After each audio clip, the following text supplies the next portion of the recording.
السلام علیکم ورحمۃ اللہ وبرکاتہ۔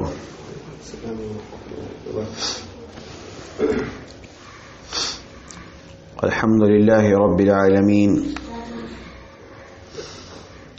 والصلاة والسلام على نبینا محمد اشرف الانبیاء والمرسلین وعلى آلہ واصحابہ اجمعین ومن تبعهم بإحسان إلى يوم الدين، أما بعد،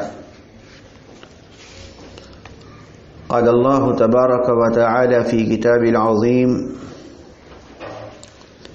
أعوذ بالله من الشيطان الرجيم، بسم الله الرحمن الرحيم. وقد نزل عليكم في الكتاب أن إذا سمعتم آيات الله يكفر بها ويستهزأ بها فلا تقعدوا معهم حتى يخوضوا في حديث غيره إنكم إذا مثلهم إن الله جامع المنافقين والكافرين في جهنم جميعا. وقال النبي صلى الله عليه وسلم: من تشبه بقوم فهو منهم، رواه ابو داود.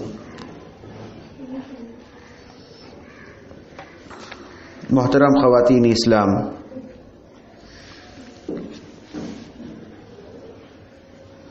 اللہ رب العالمین کا یہ فضل و احسان ہے کہ اللہ تبارک و تعالی نے آپ کو آج کے اس محفل میں، اس درس میں شامل ہونے کی توفیق بخشی، اور اللہ رب العالمین کا شکر ہے کہ اس رب العالمین نے مجھے بھی آپ کے اس درس میں پہنچایا اور کچھ دینی باتیں آپ خواتین کی گوش گزار کرنے کی اللہ نے توفیق بخشی۔ اس مقصد سے اللہ نے یہاں بھیجا ہے۔ ہم اس موقع پر اللہ رب العالمین کا شکر بجا لاتے ہیں۔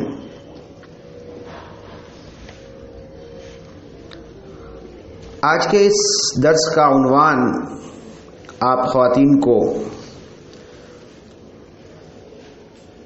واٹس ایپ اور دیگر ذرائع ابلاغ کے ذریعہ آپ تک عنوان پہنچا ہوگا کہ آج کے اس درس کا عنوان ہے نئے سال کا جشن اور مسلمان۔ عیسوی کیلنڈر کے اعتبار سے آج دسمبر کی 20ویں تاریخ ہے۔ 10 دنوں کے بعد عیسوی کیلنڈر کے اعتبار سے نیا سال شروع ہوگا، یعنی 2020 ختم ہوگی اور 2021 انشاءاللہ شروع ہوگا۔ سال کے ختم ہونے پر اور نئے سال کے شروع ہونے پر اکثر لوگ خوشیاں مناتے ہیں، ایک دوسرے کو مبارکباد پیش کرتے ہیں، نئے سال، نیا سال مبارک ہو یا ہیپی نیو ایئر، اس طریقے کے پیغامات ایک دوسرے کو شیئر کرتے ہیں اور خوشیاں منائی جاتی ہیں۔ نئے سال کا جشن جو منایا جاتا ہے وہ 31 دسمبر کی رات سے شروع ہوتی ہے، اور اس موقع پر بے حیائی، فحاشی، عریانی، ننگاپن، گندگی، بد تہذیبی، معاصیت، گناہ، حرام خوری، یہ ساری چیزیں اس رات کو انجام دی جاتی ہیں۔ اور پھر گھڑی کے 12 بجتے ہی آتش بازیوں کی آواز، پٹاخے کا شور، ایک دوسرے کو مبارکباد پیش کرنا، phone call, what's app message, یہ ساری چیزیں شروع ہو جاتی ہیں 31 دسمبر کی رات کو۔ اور پھر اس دن یعنی 1 جنوری کو سارا دن لوگ خوشیاں مناتے ہیں، گھومتے ہیں، سیر تفریح، بال بچوں کے ساتھ آؤٹنگ، پارکوں میں تفریح، باہر کھانا پینا، یہ ساری چیزیں 1 جنوری کی صبح ہوا کرتی۔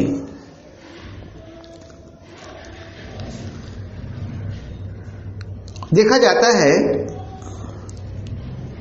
کہ اس بھیڑ بھاڑ میں،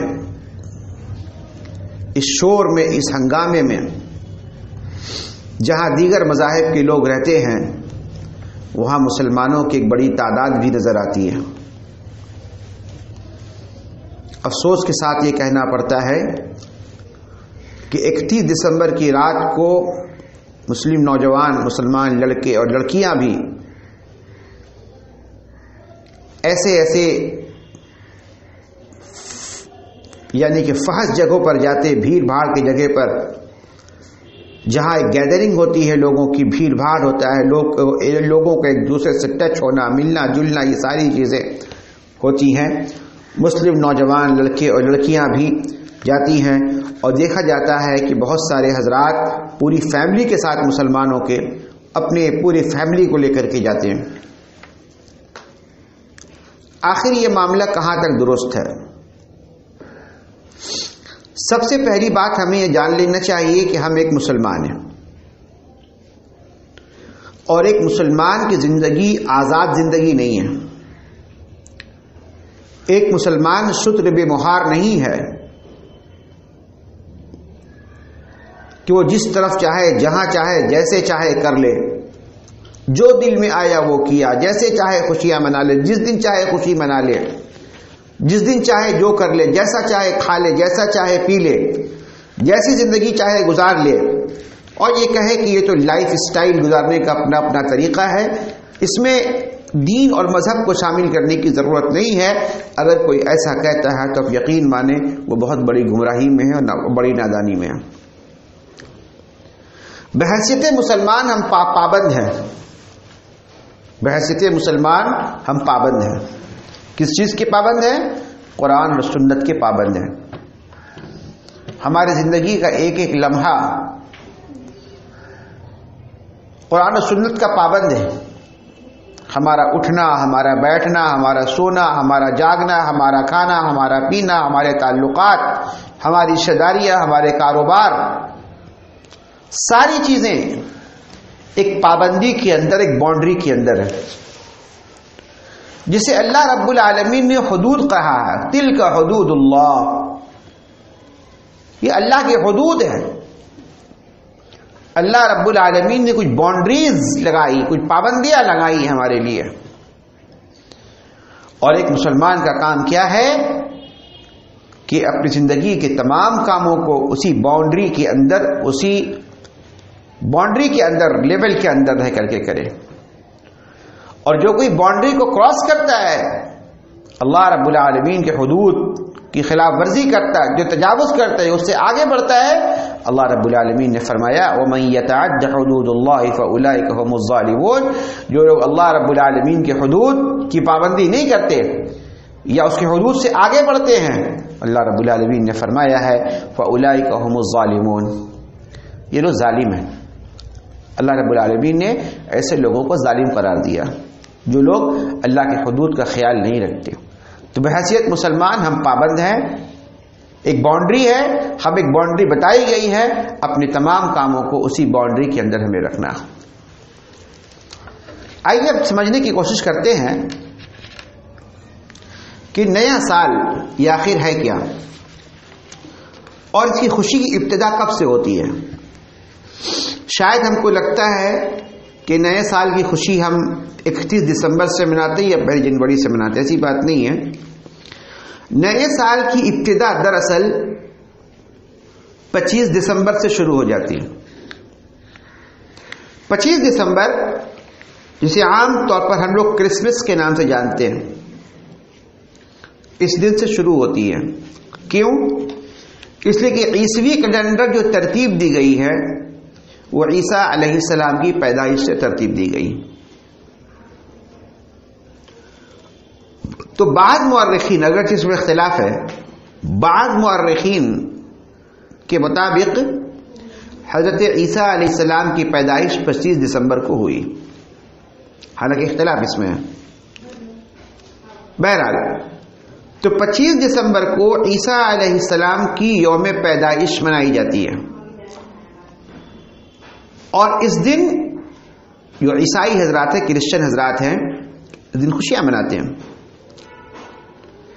یہیں سے یہ پورا ہفتہ شروع ہوتا ہے۔ 25 دسمبر سے یہ پورا ہفتہ شروع ہوتا ہے۔ ایک ہفتے کا یہ تہوار ہے جو ختم ہوتی جا کر 1 جنوری کو، یہ ایک ہفتے کا تہوار عیسائیوں کے منائی جاتی ہے، 25 دسمبر سے 1 جنوری تک۔ ان تمام دنوں میں عیسیٰ علیہ السلام کی پیدائش کی خوشیاں منانے کے نام پر جو کچھ ہوتا ہے دنیا کے اندر، وہ جتنا ہم جانتے ہیں اتنا آپ بھی جانتے ہیں، اس میں کوئی دو رائے نہیں ہے۔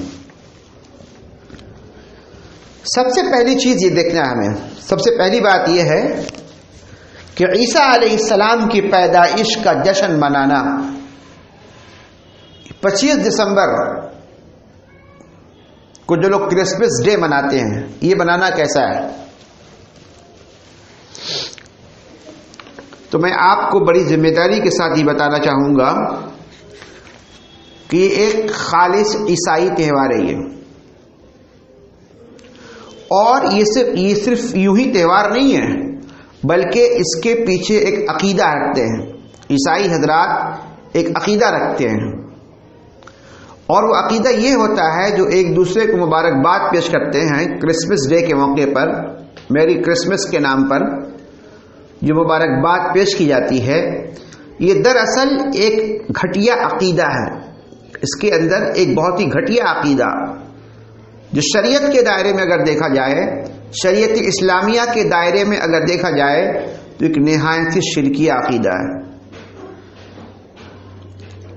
بلکہ وہ جو بولے جاتے ہیں کرسمس کے موقع پر، جو وش کرنے کے لیے مبارکباد پیش کرنے کے لیے ایک دوسرے کو جو کہا جاتا ہے، وہ بول بذات خود شرکیہ ہے۔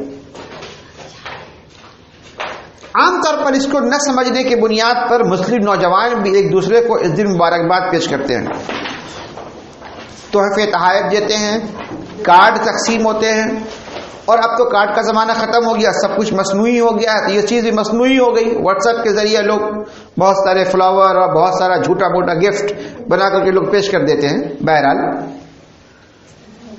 تو اس موقع پر مبارکباد پیش کرنا اور یہ کہنا کہ میری کرسمس، یہ کیسا ہے؟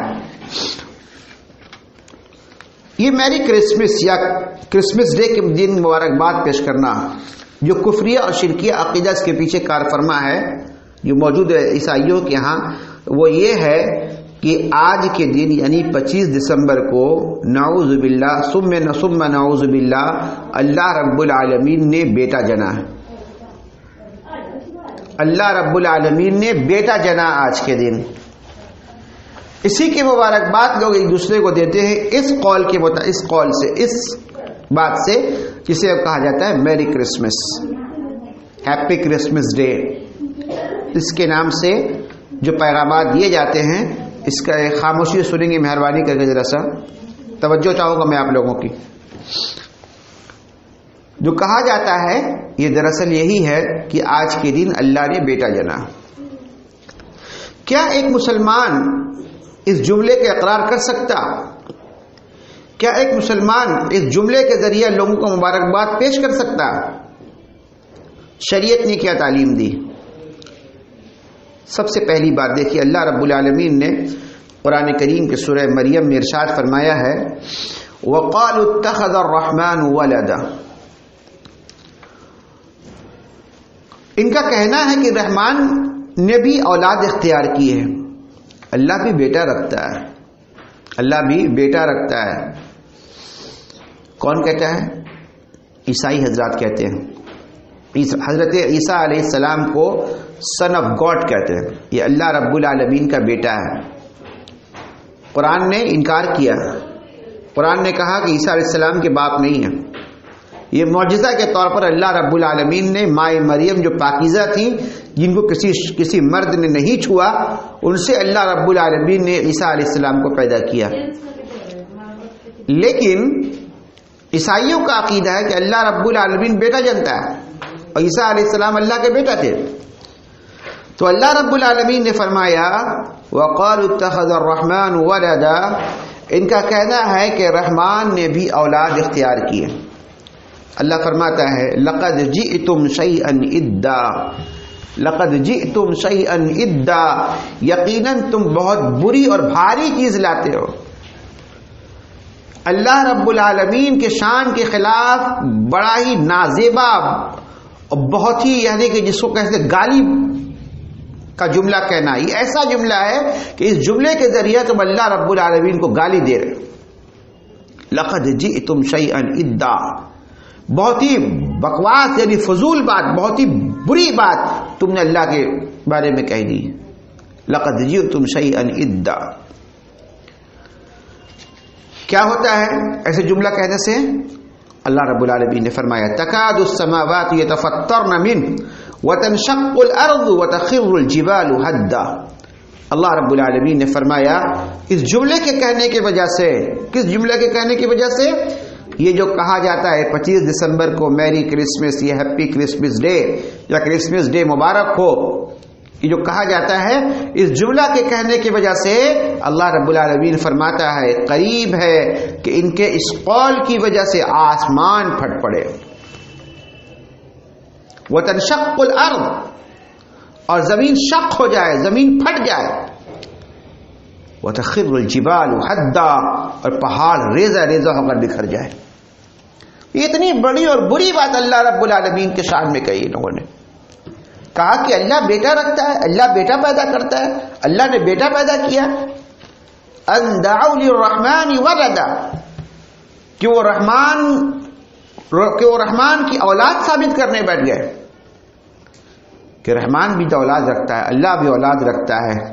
اللہ رب العالمین نے فرمایا وما ينبغي للرحمن ولدا, اللہ رب العالمین کے شان کے لائق نہیں کہ وہ اولاد رکھے. اللہ تو اللہ ہے.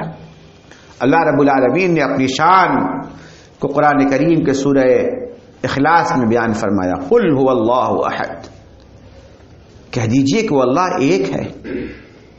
اللہ الصمد, اللہ صمد ہے, بے نیاز ہے ہر چیز سے, اسے کسی چیز کی ضرورت نہیں ہے.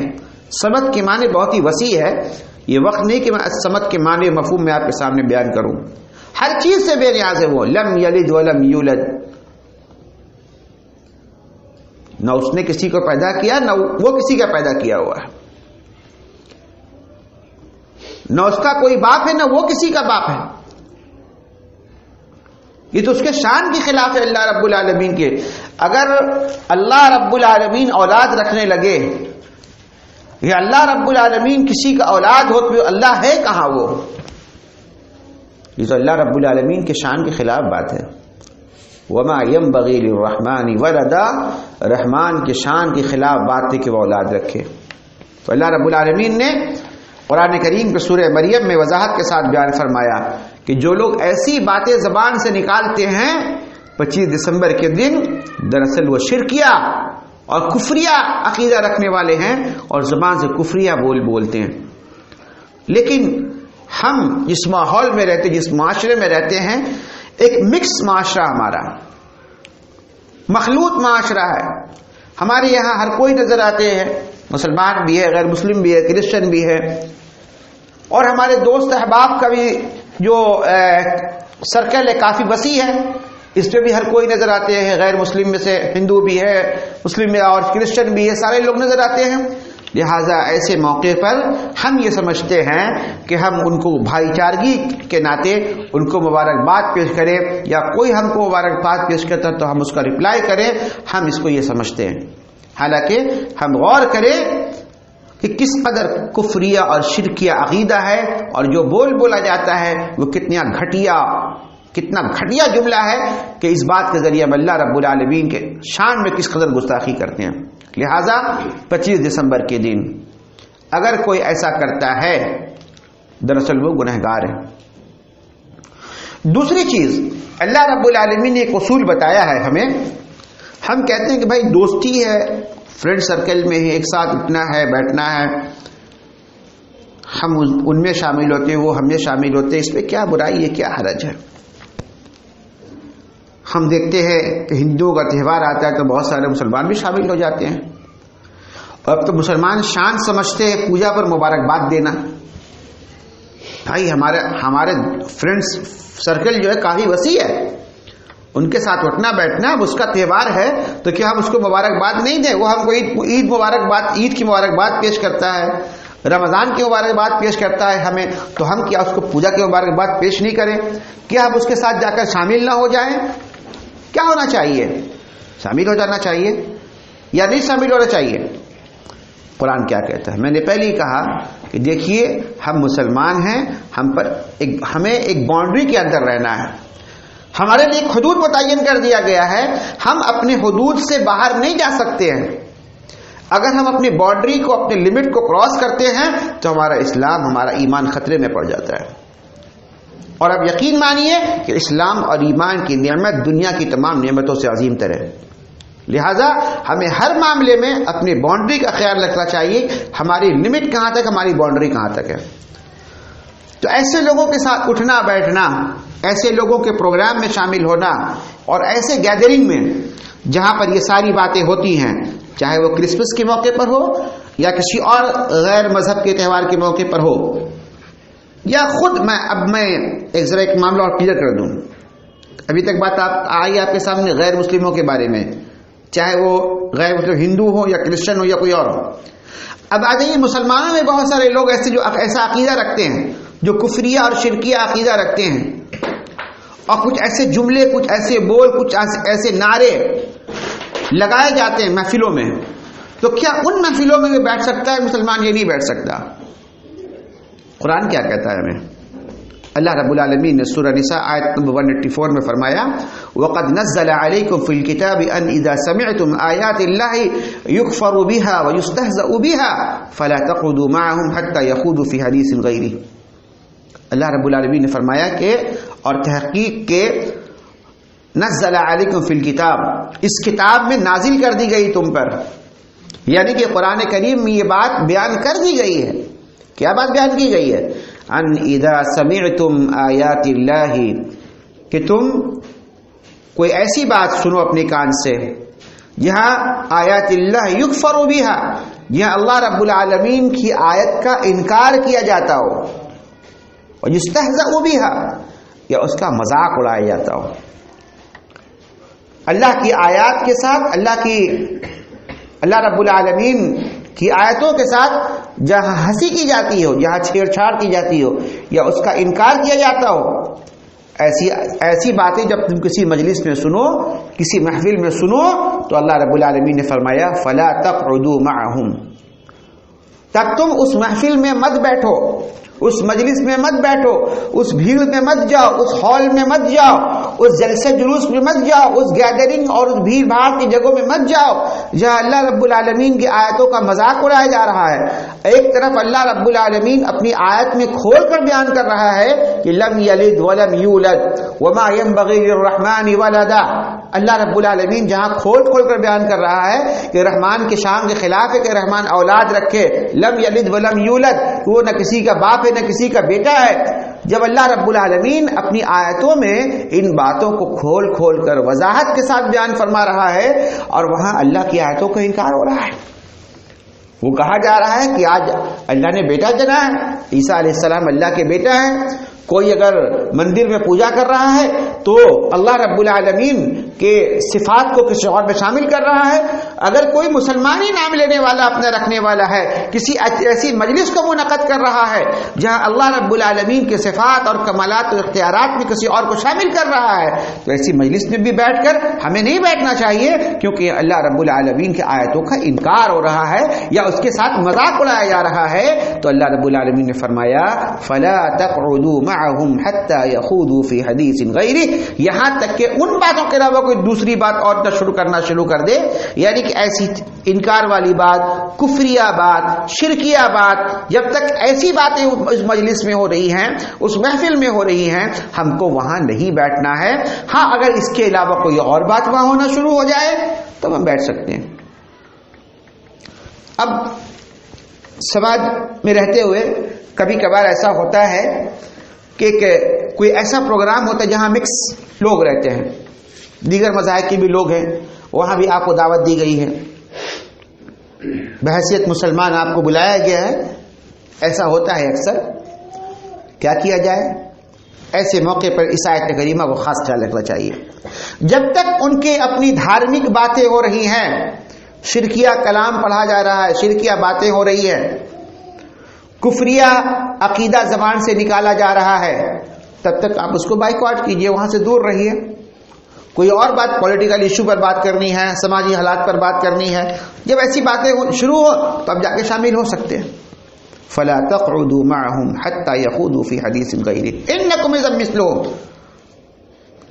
اور اگر کوئی بیٹھتا ہے اس محفل میں, اس مجلس میں, اس بھیڑ میں, اس گیدرنگ میں, اس ہال میں, اگر کوئی اس میں شامل ہوتا ہے تو اللہ نے فرمایا تم بھی اسی میں شامل ہو جاؤ گے. اس کے بعد اللہ نے کیا فرمایا؟ آیت کا آخری حصہ پر غور کرنے کی ضرورت ہے. اللہ نے فرمایا ان اللہ جامع المنافقین والکافرین فی جہنم جمیعا. بے شک اللہ جمع کرے گا منافق کو اور کافر کو, اللہ جہنم میں جمع کرے گا.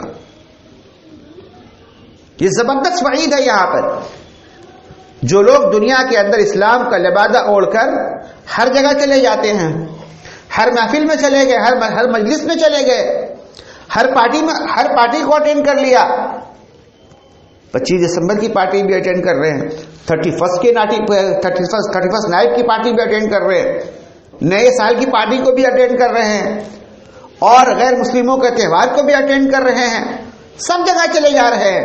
ایسے لوگوں کا کیا حشر ہوگا؟ اللہ نے فرمایا ان اللہ جامع المنافقین والکافرین فی جہنم جمیعا. اللہ رب العالمین منافقوں کو اور کافروں کو جہنم میں جمع کرے گا. تو بچنا چاہیے اس چیز سے. ہمیں ہر ایسی پارٹی سے دور رہنا چاہیے جو شرکیہ پارٹی ہو, کفریہ پارٹی ہو, اور جس کا بیک گراؤنڈ, جس کا پس منظر کو غور کر کے اگر معلوم کیا جائے تو یہاں بدعقیدگی پائی جاتی ہے, اس کے اندر ہے, اس تہوار کے اندر. تو ایسی تمام چیزوں سے ہمیں اعتراض کرنا چاہیے. ایک حدیث میں نے پڑھی تھی, ابو داؤد کی روایت, صحیح روایت ہے, بہت مشہور روایت ہے, بارہا سنا اس حدیث کو, آپ نے سنا ہو. اللہ کے رسول صلی اللہ علیہ وسلم فرماتے ہیں من تشبہ بقوم فهو منهم. جو شخص کسی قوم کی مشابہت اختیار کرتا ہے اس کا شمار اسی میں کا ہوگا, اس کا شمار اسی میں کا ہوگا. قوموں کی مشابہت کو اختیار کرنے سے منع فرمایا رسول اللہ صلی اللہ علیہ وسلم نے, دوسری قوموں کی مشابہت اختیار کرنے سے. اس کے بالمقابل وہ حدیث اگر ذہن میں رکھیں گے جس میں اللہ کے نبی صلی اللہ علیہ وسلم نے ارشاد فرمایا, وہ صحیح بخاری کی روایت ہے, فرمایا المرء مع من احب. اللہ کے رسول صلی اللہ علیہ وسلم نے فرمایا کہ آدمی کا حشر اس کے ساتھ ہوگا جس سے وہ محبت کرتا تھا. ہر آدمی کا حشر قیامت کے دن اس شخص کے ساتھ ہوگا جس سے وہ محبت رکھتا تھا دنیا کے اندر. اب آپ غور کریں کہ آپ کا حشر کس کے ساتھ ہونا چاہیے, کون آپ کو پیارا ہونا چاہیے, کون آپ کا آئیڈیل ہونا چاہیے, کس کی شخصیت آپ کو محبوب ہونی چاہیے, کس کے طریقے سے آپ کو محبت ہونی چاہیے. المرء مع من احب. آدمی کا حشر اس کے ساتھ ہوگا جس سے وہ محبت رکھتا تھا. تو اگر ہم چاہتے ہیں کہ ہمارا حشر انبیاء کے ساتھ ہو تو ہم ایسے ایسی ہستی کے اور ایسی شخصیت کے تعلق سے اپنی زندگی میں اعمال انجام دینے ہوں گے. ہماری محبت آخری نبی جناب محمد الرسول اللہ صلی اللہ علیہ وسلم سے ہونی چاہیے اور آپ صلی اللہ علیہ وسلم سے اسوہ حسنہ سے ہمیں محبت ہونی چاہیے. تب ہمارا حشر محمد الرسول اللہ صلی اللہ علیہ وسلم کے ساتھ. المرء مع من احب، آدمی کا حشر اس کے ساتھ ہوگا جس سے وہ محبت رکھتا ہے. تو اللہ کے نبی نے کیا فرمایا؟ من تشبہ بقوم فهو منهم، جو کسی قوم کی مشابہت اختیار کرتا ہے وہ اسی کا ہوتا ہے، اس کا شمار اسی میں ہوگا.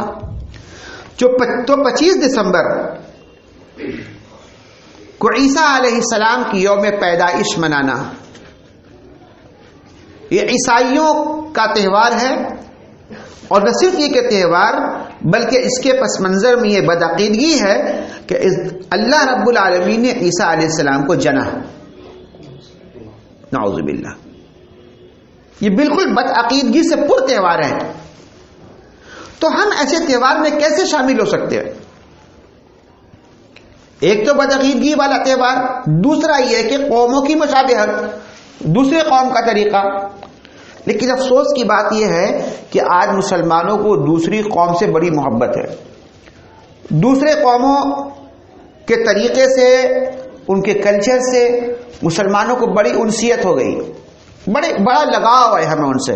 حالانکہ رسول اللہ صلی اللہ علیہ وسلم نے سختی کے ساتھ منع فرمایا کہ کوئی شخص کسی دوسرے قوم کی مشابہت اختیار نہ کرے. دیکھیے مشابہت اختیار کرنا یہ کس قدر خطرناک ہے، اس کا اندازہ میں چند 2-3 حدیث میں آپ کے سامنے پیش کروں گا انشاءاللہ تعالی. اس کے ذریعے میں بتانا چاہوں گا آپ کو کہ دوسری قوموں کی مشابہت کو رسول اللہ صلی اللہ علیہ وسلم نے کس قدر ناپسند کیا. ترمذی کی روایت اور صحیح روایت ہے، اللہ کے رسول صلی اللہ علیہ وسلم جب حنین کے لیے نکلے، غزوہ حنین کے لیے نکلے، صحابہ کرام کی معیت میں نکلے. اللہ کے نبی صلی اللہ علیہ وسلم ساتھ میں، معیت یعنی مانا تھا ساتھ، ماں سے معیت ہے. رسول اللہ صلی اللہ علیہ وسلم صحابہ کرام کے ساتھ نکلے غزوہ حنین کے لیے. لمبا سفر ہے، چلتے چلے جا رہے ہیں. راستے میں ایک درخت کے پاس سے گزر ہوتا ہے، ایک درخت ہے اس کے پاس سے گزر ہوتا ہے. وہ ایک خاص قسم کا درخت تھا جسے ذات و انوات کہا جاتا تھا. یہ وہ درخت ہے جہاں مشرکین جب نکلتے تھے جنگ کے لیے تو یہاں تھوڑی دیر ٹھہرتے تھے، درخت کے پاس آ کر ٹھہرتے تھے اور وہاں ٹھہر کر اس درخت پر اپنے ہتھیار کو لٹکا دیتے تھے. ان کا یہ عقیدہ ہوتا تھا اس جنگ میں فتح حاصل ہوگی، تو اپنے اپنے ہتھیار کو درخت میں لٹکا دیا کرتے تھے. اس کے بعد پھر وہاں پر دوبارہ وہاں سے اپنے ہتھیار کو لے کر کے نکلتے تھے، یعنی تھوڑی دیر کے لیے ہتھیار کو چارج کیا کرتے تھے، بولے چارجر تھا ان کا. ٹھہرتے تھے وہاں پر. صحابہ کرام جب گزرے وہاں سے، اس درخت کو دیکھنے کے بعد اللہ کے نبی صلی اللہ علیہ وسلم فرماتے ہیں، اللہ کے رسول صلی اللہ علیہ وسلم ہمارے لیے بھی ایسا درخت ہوتا تو بہت اچھا ہوتا. ہم لوگ بھی راستے میں آتے اس طرح درخت پر اپنے ہتھیار کو لٹکاتے، تھوڑی دیر یہاں آرام کرتے. ایک ایسا ہی درخت ہم لوگوں کے لیے ہونے سے بڑا اچھا ہوتا. نبی کریم صلی اللہ علیہ وسلم نے صحابہ سے فرمایا سبحان اللہ، تو لوگ بالکل ویسی ہی باتیں کر رہے اس وقت جس طرح کہ موسیٰ علیہ السلام کی قوم نے موسیٰ علیہ السلام سے کہا تھا کہ ہم لوگوں کے لیے بھی ایک ایسا معبود ہوتا تو اچھا ہوتا. اس طرح یہ لوگ بنی اسرائیل کے جو کافر، جس طرح وہ لوگ عبادت کرتے تھے بچڑے کی اور دیگر چیزوں کی عبادت کر لیا کرتے تھے، تو موسیٰ علیہ السلام سے ان کی قوم نے کہا تھا کہ ہم لوگوں کے لیے بھی ایسا ہی معبود ہونے سے بڑا اچھا ہوتا. اللہ کے نبی صلی اللہ علیہ وسلم نے فرمایا سبحان اللہ، تم لوگ بھی ویسے ہی باتیں کر رہے ہو جس طریقے سے کہ موسیٰ علیہ السلام کی قوم نے موسیٰ علیہ السلام سے کہا تھا کہ ہمارے لیے بھی کیسا ہی معبود ہونے سے بڑا اچھا ہوتا۔ اس کے بعد اللہ کے رسول صلی اللہ علیہ وسلم فرماتے ہیں اس ذات کی قسم تم ضرور بے ضرور اپنے سے پہلے لوگوں کے طریقے کو اختیار کرو گے۔ یعنی کہ نبی صلی اللہ علیہ وسلم نے یہ پیشن گوئی فرمائی کہ اس امت کے اندر بھی کچھ لوگ رہیں گے جو اپنے پہلے کے لوگوں کی پیروی کریں گے۔ یہاں تک کہ ایک حدیث کے اندر ہے، آپ نے فرمایا کہ یہاں تک کہ اگر کوئی پچھلی قوم میں سے کوئی گو کے سوراخ میں داخل ہوا ہوگا، تم بھی گو کے سوراخ میں داخل ہونے کی کوشش کرو گے۔ آج دیکھیے قوموں کی مشابہت ہمارے یہاں پائی جاتی کہ نہیں۔ اچھا، یہ وہ قوم ہے جن سے ہم ہر نماز میں اللہ سے دعا کرتے ہیں، اہدنا الصراط المستقیم صراط الذین انعمت علیہم غیر المغضوب علیہم ولا الضالین۔ ہر نماز میں کہتے ہیں اہدنا الصراط المستقیم، سیدھے راستے پر چلا، صراط الذین انعمت علیہم، ان لوگوں کے راستے پر چلا جن پر تیرا انعام نازل ہوا، غیر المغضوب علیہم، ان لوگوں کے راستے پر جن پر تیرا غضب نازل ہوا، ولا الضالین، اور جو گمراہ ہوئے۔ تو مغضوب علیہم، مغضوب اور گمراہ، ان دونوں قوموں سے بچنے کی دعا ہم اللہ سے کرتے ہیں۔ اس کے باوجود ہمارا حال یہ ہے کہ ہم ہر معاملے میں انہی دونوں گروہ کے نقش قدم پر چلنے کو تیار ہیں۔ غور کرنے کی بات ہے۔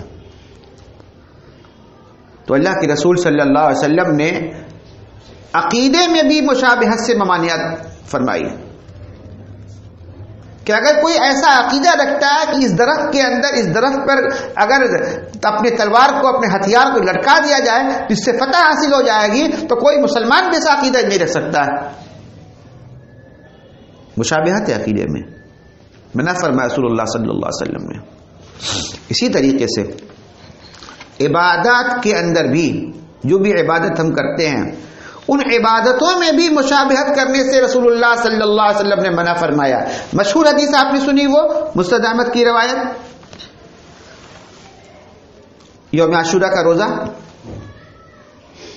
کہ عاشورہ کا روزہ اللہ کے رسول صلی اللہ علیہ وسلم 10ویں محرم کے دن، جو عاشورہ جسے کہا جاتا ہے، اس دن آپ صلی اللہ علیہ وسلم روزہ رکھا کرتے تھے۔ لیکن آپ کو صلی اللہ علیہ وسلم جب پتا چلا کہ یہود بھی روزہ رکھتے ہیں اس دن، موسیٰ علیہ السلام کی نجات کی خوشی میں یہود بھی روزہ رکھتے ہیں، تو آپ صلی اللہ علیہ وسلم نے ارشاد فرمایا خالف الیہود وصوموا التاسع والعاشر، کہ یہود کی مخالفت کرو اور روزہ رکھو، 9 کو بھی رکھو، 10 کو بھی رکھو۔ یہود کی مخالفت کرتے ہوئے صرف یوم عاشورہ 10ویں محرم کو روزہ رکھنے سے منع فرمایا، کیونکہ یہ یہودی جو یہ روزہ رکھتے 10ویں محرم کو، ہم مسلمان ہیں، ہم ان کی مشابہت اختیار نہیں کریں گے، لہٰذا ہم جو ہے تو اس کے ساتھ 9 کو بھی ملا کر کے رکھیں گے۔ صوموا التاسع والعاشر، 9 کو بھی روزہ رکھو، 10 کو بھی روزہ رکھو۔ غور کیجئے، عبادت کے اندر بھی اللہ کے رسول صلی اللہ علیہ وسلم نے مشابہت کو اختیار کرنے سے منع فرمایا۔ اسی طریقے سے ہم جو لباس پہنتے ہیں، میں نے کہا نا ہم پابند ہیں، ہم ایک پابندی کے اندر رہنے والے ہیں۔ مسلمان جو ہے، جو مسلمان ہے، جو لا الہ الا اللہ محمد رسول اللہ کا اقرار کرنے والا ہے، وہ کچھ پابندیوں کے اندر جکڑا ہوا ہے، وہ آزاد نہیں ہے، وہ جیسے چاہے رہے، کھائے، سوئے، پیے، پہنے، ایسا نہیں ہے۔ لباس کے اندر بھی ہمیں شریعت نے پابندی بتائی اور کہا کہ یہاں بھی تمہیں دوسرے قوموں کی مشابہت کو اختیار نہیں کرنا ہے۔ پابندیاں اس کے اندر ہے۔ اللہ رب العالمین نے قرآن کریم ارشاد فرمایا ہے، یا بنی آدم قد انزلنا علیکم لباسا یواری سوآتکم وریشا۔ اللہ رب العالمین نے فرمایا، اے بنی آدم، ہم نے تمہارے لیے لباس کو نازل کیا۔ اللہ اکبر، قد انزلنا علیکم لباس، ہم نے تمہارے لیے لباس کو نازل کیا۔ وہ لباس کیا ہے؟ تمہارے جسم کو ڈھانکنے کا ذریعہ بھی ہے اور تمہاری خوبصورتی میں اضافے کا ذریعہ ہے۔ لباس کا 2 مقصد بتایا گیا، ایک تو انسان کا سطر ڈھک جائے دوسرا وہ خوبصورت لگے. پتہ چلا کہ بے لباسی میں خوبصورتی نہیں ہے، جسم کو کھولنے میں خوبصورتی نہیں ہے. انسان مرد ہو یا عورت وہ کپڑے پہن کر ہی خوبصورت لگتا ہے. اب لباس کے سلسلے میں محمد رسول اللہ صلی اللہ علیہ وسلم تلقین فرمائی ہے. مردوں کو حکم دیا ہے کہ وہ عورتوں کی مشابہت اختیار نہیں کرے. وہ لباس جو عورتیں پہنتی ہیں وہ لباس مرد نہ پہنے. عورت وہ لباس نہ پہنے جو مرد پہنا کرتی ہیں. عام طور پر یہ شرٹ پینٹ کرتا پاجامہ یہ سارے لباس جو مردوں کا ہے اسے عورت نہ پہنے. عورتوں کے جو خاص لباس ہے وہ مرد نہ پہنے. ایک دوسرے کی مشابہت کو اختیار کرنے سے منع کیا گیا. اسی طریقے سے کچھ لباس اور کچھ رنگ ایسے ہیں جو غیر قوموں کی تشبیہ شامل اس میں ہے. جس طریقے سے کہ اللہ کے نبی صلی اللہ علیہ وسلم نے ایک حدیث میں گیروا رنگ جسے زعفرانی کہتے ہیں اس رنگ کے لباس کو پہننے سے منع فرمایا مردوں کو، کیونکہ اس سے مشابہت اختیار ہوتی ہے غیر قوم سے. عام طور پر ہندوؤں کے یہاں جو پنڈت ہوا کرتے ہیں ان کا یہ لباس ہوتا ہے، گیروا رنگ کا لباس پہنتے ہیں. تو ایسے رنگ کو اختیار کرنے سے اللہ کے نبی صلی اللہ علیہ وسلم نے منع فرمایا. یہ کیا ہے؟ مشابہت سے بچنے کے لیے. اور لباس کا مقصد کیا بتایا کہ لباس ایسا ہو جو سطر کو ڈھانک دے. لباس کچھ بھی پہنے، مقصد ہو سطر ہمارا کھلا ہوا نہ ہو اور ڈھیلا ڈھالا ہو، ٹائٹ فٹنگ لباس نہ ہو. مرد کو بھی چاہیے کہ لباس ڈھیلا پہنے، عورتوں کے لیے بھی ضروری ہے کہ وہ ڈھیلا لباس پہنے، ایسے لباس پہنے جو ساتر ہو، سطر چھپا ہوا اس سے ہو. لیکن عام طور پر ہم دیکھتے ہیں مسلمانوں کے یہاں دیکھتے ہیں ہندوستان کے اندر کہ بہت ساری ہماری جو عورتیں ہوتی ہیں وہ ساری پہنتی ہیں. ایک تو یہ اس کا تعلق غیر مذہب سے ہے، یہ ساری جو ہے ہندو کلچر سے ہمارے یہاں آیا ہے. دوسری چیز یہ ہے کہ اس کے اندر ساری کے پہننے سے جسم کا کچھ حصہ کھلا رہ جاتا ہے. اب اگر کوئی یہ کہتی ہو کہ ہم اس طرح پہنتے ہیں کہ کچھ حصہ نہیں کھلتا ہے، لیکن بہرحال وہ لباس جو ہے غیر قوم سے ہمارے پاس آئی ہے. اسلام نے جو لباس بتایا ہو بالکل ڈھیلا ڈھالا ہو، جسے عام طور پر ہم شلوار جمپر کہتے ہیں، اسے پہنے. ڈھیلا ڈھالا لباس ہے اور ہر طرف سے ڈھکا چھپا ہوا ہے، ایسے لباس پہنے. اور اس میں عورتوں کے لیے کوئی خاص رنگ کی ممانعت بھی نہیں آئی ہے شریعت کے اندر کہ کوئی خاص رنگ بتایا گیا کہ وہ نہ پہنے. مردوں میں اگرچہ منع کیا گیا ہے، بالکل سرخ رنگ، بالکل لال رنگ جو ہے اور گیروا رنگ اس کو پہننے سے حدیث میں ممانعت کی ہے اللہ کے رسول صلی اللہ علیہ وسلم نے. لیکن پتہ یہ چلا کہ لباس کے سلسلے میں بھی ہمیں حساس رہنا چاہیے. یہاں بھی ہمیں دوسرے قوموں کی مشابہت سے منع فرمایا گیا. تو غور کیجئے، اسلام جو خود اپنا ایک کلچر رکھتا ہے، ایک تہذیب رکھتا ہے، ایک ثقافت رکھتا ہے، تو جس کے پاس اپنی تہذیب ہو، اپنی ثقافت ہو، اپنا کلچر ہو، وہ یہ چاہتا کہ ہمارا کلچر دوسرے کے پاس جائے. ہم اپنی تہذیب سے لوگوں کو آشنا کرائیں، ہم اپنی تہذیب لوگوں تک پہنچائیں.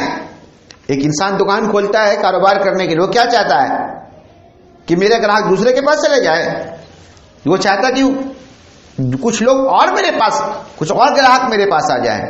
لیکن ہمارا معاملہ یہ ہے کہ اسلام جو اپنی تہذیب رکھتا، اپنا کلچر رکھتا، اپنی ثقافت رکھتا ہے، بجائے یہ کہ ہم اپنے کلچر کو، اپنی تہذیب کو، اپنی ثقافت کو ہم دوسروں تک پہنچاتے، ہم دوسروں کی تہذیب، دوسروں کا کلچر ہم خود لے کر کے اس کو پروموٹ کر رہے ہیں. افسوس کی بات ہے. تو آج کے درس کا جو خلاصہ نکلا وہ یہی تھا کہ یہ نئے سال کے جشن جس کی شروعات 31 دسمبر کی رات نہیں ہے، یاد رکھیے گا. نئے سال کا جشن جو منایا جاتا ہے اس کی شروعات 25 دسمبر سے ہے. یہ پورا ہفتہ ایک پورا ہفتہ ہے، تہوار کا ہفتہ منایا جاتا ہے عیسائیوں کے یہاں. اس کی شروعات 25 دسمبر سے ہے، انتہا 1 جنوری کی. اس پورے ہفتے میں جو خوشیاں منائی جاتی ہیں، تحفے تحائف تقسیم کیے جاتے ہیں، ایک دوسرے کو مبارکباد پیش کی جاتی ہے، یہ ساری چیزیں ان کے یہاں ہے، اور دراصل اس کے پیچھے ایک بدعقیدگی کار فرما ہے کہ 25 دسمبر کو عیسیٰ علیہ السلام پیدا ہوئے تھے اور اللہ رب العالمین نے عیسیٰ علیہ السلام کو پیدا کیا تھا. استغفر اللہ. اب ایک سوال یہ پیدا ہوتا، اگر یہ عقیدہ ان کے یہاں نہیں رہتا، ایک سوال پیدا ہو سکتا ہے، اگر یہ عقیدہ نہیں رہتا کہ عیسیٰ علیہ السلام کو اللہ نے پیدا کیا، صرف یہ عقیدہ ہوتا کہ عیسیٰ علیہ السلام پیدا ہوئے، صرف یہ عقیدہ رہتا، اور صرف اسی عقیدے کے پیش نظر کوئی کہہ سکتا ہے ہم تو یہ عقیدہ نہیں رکھتے ہیں، ہم تو یہ عقیدہ نہیں رکھتے ہیں، ہم تو صرف یہ جانتے ہیں کہ عیسیٰ علیہ السلام پیدا ہوئے. تو عیسیٰ علیہ السلام کے پیدائش کے موقع پر مبارکباد دینا غلط کیسے ہو سکتا ہے؟ جبکہ مسلمان نبی صلی اللہ علیہ وسلم پیدائش کے دن مبارکباد پیش کرتا ہے. تو بھائی صرف محمد صلی اللہ علیہ وسلم تو ہمارے نبی نہیں ہے، عیسیٰ علیہ السلام بھی تو نبی ہے، ہم تو ان کو بھی مانتے ہیں. لا نفرق بین احد من رسلہ، ہے نا؟ تو پھر جب ہم اللہ کے رسول صلی اللہ علیہ وسلم کی پیدائش پر مبارکباد پیش کر سکتے ہیں تو عیسیٰ علیہ السلام کی پیدائش پر مبارکباد پیش کیوں نہیں کر سکتے ہیں؟ جواب یہ ہے کیا محمد الرسول اللہ صلی اللہ علیہ وسلم کی پیدائش پر مبارکباد پیش کرنا سلف سے ثابت ہے؟ کیا صحابہ کرام میں سے کسی صحابی نے اللہ کے نبی صلی اللہ علیہ وسلم کو مبارکباد پیش کی تھی؟ اور مبارکباد پیش بھی کیسے کرتے ہیں کہ تاریخ کا تو تعین تھا ہی نہیں، اس پر اختلاف شروع سے رہا. اسی طریقے سے عیسیٰ علیہ السلام کی پیدائش کے بارے میں اختلاف ہے. 25 دسمبر کے بارے میں کافی اختلاف ہے، مورخین کے نزدیک کافی اختلاف ہے. جب اختلاف ہے تو پھر مبارکباد پیش کرنے کی باتیں نہیں آتی. اچھا کسی دن کو فکس کر لیا جائے، چلیے 25 دسمبر کو مان لیتے ہیں، تو کیا عیسیٰ علیہ السلام کے پیدائش کے دن پر ہمارے نبی محمد الرسول اللہ صلی اللہ علیہ وسلم نے کسی کو مبارکباد پیش کی؟ نہیں پیش کی. تیسرا سوال یہ پیدا ہوتا ہے کہ ہم اپنے بیٹے بیٹیوں کی پیدائش پر تو ایک دوسرے کو مبارکباد پیش کریں، اس کا برتھ ڈے منائیں، لیکن انبیاء اور صالحہ کا نہیں منائیں. یہ کیسے ممکن ہے؟ ہم اپنے بیٹے بیٹیوں کا برتھ ڈے منائیں اور بڑی شان سے منا رہے ہیں، ہمارا بڑی شان سے منا رہے ہیں. اور اب تو حالت یہ ہے کہ جس طریقے سے ایک زمانے تک لوگ ایک دوسرے کو منع کرتے تھے، برتھ ڈے مت مناؤ، برتھ ڈے مت مناؤ، حرام ہے، منع ہے، نہیں کرنی چاہیے، اب حالات کے رنگ میں ایسے رنگے اب وہ بھی منانے لگے. تو سوال یہ پیدا ہوتا ہے کہ ہم اپنے بیٹے بیٹیوں کو برتھ ڈے منا سکتے ہیں تو انبیاء اور صالحہ کا نہیں منا سکتے؟ جواب یہ ہے کہ آپ کو اپنے بیٹے بیٹیوں کی برتھ ڈے منانے کی اجازت کس نے دی؟ کس نے اجازت دی؟ اور برتھ ڈے پر مبارکباد دینا یہ کون سی معقول بات ہے؟ یہ کون سی معقول بات ہے؟ کیا آپ کی عقل اس بات کو تسلیم کرتی ہے کہ آپ اپنے بیٹے بیٹیوں کی ولادت کے موقع پر یا یوم ولادت پر یا برتھ ڈے کے موقع پر مبارکباد پیش کریں؟ آپ کی عقل کیا اس بات کو تسلیم کرتی ہے؟ کیوں تسلیم کرے؟ کیسے تسلیم کرے؟ بحیثیت مسلمان تو ہمارا عقیدہ ہے کہ اللہ رب العالمین نے ہر انسان کی موت کا وقت کو متعین کر دیا، لکھ دیا ہے. جو انسان دنیا میں جس دن آیا ہے اس کی واپسی کی تاریخ لے کر کے آیا ہے، ہر انسان کو پتا ہے. ایک مسلمان ہونے کے لحاظ سے اتنا عقیدہ تو ہم رکھتے ہیں کہ اس دنیا میں آئے ہیں تو اللہ رب العالمین نے ہماری زندگی کو فکس کر دیا ہے یہ کتنے سال زندہ رہے گا، 50 سال، 45 سال، 48 year, 49 year, 50 year, 52 year, 30 year, کتنا زندہ رہے گا وہ. ہر انسان بالخصوص مسلمان اس بات پر متفق ہے. اب سوال یہ پیدا ہوتا ہے کہ جس دن کسی کا بچہ 1 سال کا ہوتا ہے،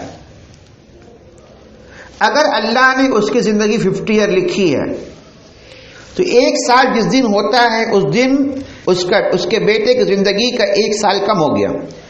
اب وہ اس دنیا میں 49 ایئر ہی رہے گا. عمر بلوغت تک پہنچنے تک جب تک آپ اپنے بچوں کا برتھ ڈے مناتے ہیں، جب تک آپ کے ذمہ میں ہے، کیا آپ ہر سال یہ سوچ کر کے خوشی منائیں گے، مبارکباد پیش کریں گے کہ آج میرے بیٹے کی زندگی 1 سال کم ہو گیا؟ نہیں منائیں گے. لیکن افسوس کی بات یہ ہے کہ جانتے بوجھتے ہوئے بھی جس دن ہمیں اس کے لیے سوچنا چاہیے، اپنے بچوں کے لیے، اپنی بچیوں کے لیے ہمیں سوچنا چاہیے کہ میری اولاد، میرے بیٹے، میری بیٹی کی زندگی کا 1 سال کم ہو گیا ہے، آج ہم اس کے لیے کوئی خیر کا کام کریں، اس کی بہترین مستقبل کے لیے فکر کریں، اچھی تعلیم کے لیے کوشش کریں، اسے اس لائق بنائیں جس دن وہ جائے تو اللہ رب العالمین کے پاس سرخرو ہو کر کے جائے، اس کے کردار کو، اس کے عادات کو، اس کے اعتبار کو، اس کے اخلاق کو سدھارنے میں اپنے آپ کو منہمک کر دیں، بجائے یہ کہ ہم خوشی منائیں، ڈھول پیٹیں، تاشے پیٹیں، موم بتی جلائیں اور کیک کاٹیں، یہ ساری چیزیں کریں. ایک معاملہ یہ ہو گیا. اب دیکھیے کس طریقے سے لوگوں کے یہاں، یعنی کہ بدعت کس طرح رائج ہوتی ہے لوگوں کے یہاں، کس طرح یہ شیطان کس خوبصورت چال لے کر کے آتا ہے سماج کے اندر. ایک صاحب مجھے کہے کہ میں اپنے بیٹے بیٹیوں کے برتھ ڈے کے دن کچھ نہیں کرتا ہوں، کیک نہیں کاٹتا ہوں، موم بتی نہیں جلائے جاتے، کچھ نہیں ہے. تو کیا کرتے ہیں؟ برتھ ڈے مناتے ہیں. کیسے برتھ ڈے مناتے ہیں؟ قرآن خوانی کرتے ہیں. اس دن قرآن خوانی کرتے ہیں. کیوں قرآن خوانی کرتے ہیں؟ کیا صحابہ کرام کی اولاد نہیں ہوئے تھے؟ کیا اللہ کے نبی صلی اللہ علیہ وسلم میں بیٹے بیٹیاں نہیں تھی؟ کیا ان کی یوم پیدائش نہیں آتی تھی اللہ کے نبی کے زمانے میں؟ صحابہ کرام کے لاولد تھے، کیا ان کی اولاد نہیں تھے ان کے پاس؟ کیا ان کی اولاد، ان کی زندگی میں ان کے بیٹے بیٹیوں کی تاریخ پیدائش نہیں آئی تھی؟ انہوں نے کیا کیا تھا؟ قرآن خوانی کا اہتمام کیا تھا، قرآن پڑھوایا تھا. اس دن کون سی مجلس قائم کی تھی؟ کوئی مجلس قائم نہیں تھی. تو سوال پیدا، کیا ان کو اپنی اولاد سے محبت نہیں تھی؟ میرے بھائیوں، آپ یقین مانیں، اور میں یقین کے انتہائی درجے تک میں کہنا چاہتا ہوں کہ ہم اور آپ جتنی اپنی اولاد سے محبت نہیں کرتے ہیں، صحابہ کرام اس سے کئی زیادہ اپنی اولاد سے محبت کیا کرتے تھے. اور یہی وجہ ہے کہ ان کو اپنی زندگی کا ہر حصہ اپنی اولاد کی صحیح تربیت کی خاطر لگایا کرتے تھے. اپنی اولاد کو میدان جہاد میں بھیجنے سے پیچھے نہیں رہا کرتے تھے وہ صحابہ کرام. اپنی اولاد کی تربیت کرتے تھے، اس کو صحیح راستے پر لگاتے تھے، توحید کا سبق پڑھاتے تھے ان کو. زندگی میں بے انتہا محبت تھی، اور اپنی اولاد کو اپنے سینے سے چمٹا کر رکھنے والے تھے. لیکن جس طریقے سے ہم اور آپ قیامت سے قریب آ رہے ہیں، اور جس طریقے سے زمانہ گزر رہا ہے، اس کے ساتھ ساتھ لوگوں کے اندر سے ان رشتوں کی جو محبت ہے، یہ محبت اب ختم ہوتی چلی جا رہی ہے. باپ کے دلوں سے اولاد کی محبت، اولاد کے دلوں سے ماں باپ کی محبت، اسٹوڈنٹس کے دل سے ٹیچرز کی محبت، ٹیچرز کے دل سے استاد کی محبت، یہ ساری چیزیں ختم ہوتی چلی جا رہی ہے. لہذا اب معاملہ کیا ہوا؟ جب محبت ختم ہو گئی تو اس کو منانے کا ہم نے ایک دن مقرر کر دیا. جوان ہوئے تو ماں باپ کو الگ کر دیا، جاؤ اولڈ ہوم میں جا کر کے رہو، گھر میں پریشان مت کرو. ماں باپ، اولاد ذرا سے بڑا ہوا، وہ گھر میں آیا ہے، نوکرانی ہے، وہ آ رہی ہے، وہی نوکرانی بچے کو اٹھا رہی ہے، دھلا رہی ہے، کپڑے پہنا رہی ہے، اس کو کھانا کھلا رہی ہے. 2 سال تک جب ماں کو حکم ملا دودھ پلانے کی، جو رضاعت کا جو مدت ہے، اس مدت میں ماں اپنی اولاد کو اپنے سینے سے چمٹ کر کے رکھتی. اس مدت میں وہ بچے آیا کے ذریعے پرورش پاتے ہیں. یہ حقیقت ہے ہمارے سماج کے اندر یہ باتیں. تو ہم نے بچے سے محبت نہیں کی، لہذا ہم نے بچوں کے لیے دن مقرر کر دیا. ہم نے ماں باپ سے محبت نہیں کی، لہذا ہم نے فادر ڈے اور مدر ڈے ہم نے مقرر کر دیا. ہم نے استاد کی عزت کرنی ختم کر دی، تو ہم نے سال میں ٹیچرز ڈے کا اہتمام کر دیا. جتنے ڈیز ہیں نا، یہ سب رشتے کے ختم ہونے کی وجہ سے ہیں. اگر رشتوں میں واقعی محبت رہے، جو ہمیشہ قائم رہنے والی محبت ہے، اگر یہ محبت ہمارے پاس رہے، تو آپ یقین مانیے کوئی برتھ ڈے منانے کی نوبت نہیں آئے گی. ہر دن آپ بچے کو پیار سے دیکھیں گے، بچہ آپ کو، ماں باپ کو پیار سے دیکھے گا. تو آج کے درس کا خلاصہ میرا یہی ہے کہ اس طریقے کی محفل میں، اس طریقے کے پارٹی میں شامل ہونا درست نہیں ہے، اور یہ جو کلچر ہمارے یہاں رواج پا رہا ہے برتھ ڈے منانے کا، اس کلچر کو ختم کیجیے. یہ دوسری قوموں کی مشابہت ہے یہ، اور مشابہت کو اختیار کرنے سے اللہ کے نبی جناب محمد رسول اللہ صلی اللہ علیہ وسلم نے منع فرمایا ہے. اللہ تبارک و تعالیٰ سے دعا ہے کہ اللہ تبارک و تعالیٰ ہم سبوں کو کہنے اور سننے سے زیادہ اس پر عمل کی توفیق عطا فرمائے. غیر قوموں کی مشابہت سے، اس کے طریقے پر چلنے سے اللہ تعالیٰ ہم سبوں کو محفوظ رکھے. سبحانک اللہم و بحمدک، اشہد ان لا الہ الا انت، استغفرک و اتوب الیک.